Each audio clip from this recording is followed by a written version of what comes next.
Welcome back to Endangered Species Spotlight. This week we are talking about the Scimitar Oryx. The Scimitar Oryx is a rather large antelope species that used to be very common throughout pretty much the entirety of North Africa. Now, the species has been in decline for a very long time, like thousands of years, due to largely things like climate change and desertification of the area that they used to live in, which means basically the area that was not desert previously is being turned into desert due to things like climate change. So in general, the population has been declining slowly for a very long... Bless you.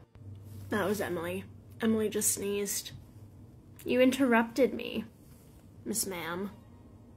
She doesn't care. So while the population in general has been declining for a very long time due to uncontrollable factors, it was very much increased with the settlement of European colonizers in northern Africa.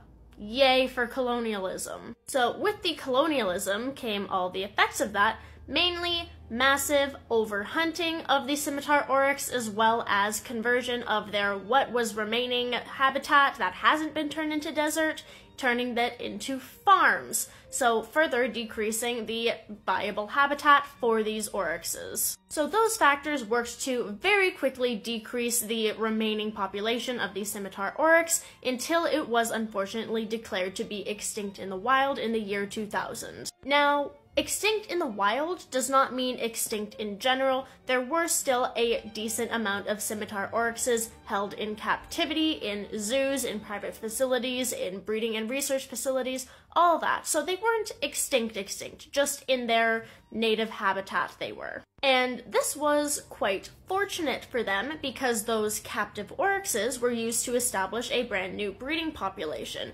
Through a bunch of different conservation efforts and captive breeding programs, the number of captive oryxes is actually decently high. And through that, there's been a release program that has established a new population of Scimitar Oryxes in a couple different places. As of now, captive breeding programs have actually introduced a large number of Scimitar Oryxes back into the wild in their native habitats, mostly in a couple nature reserves in Chad.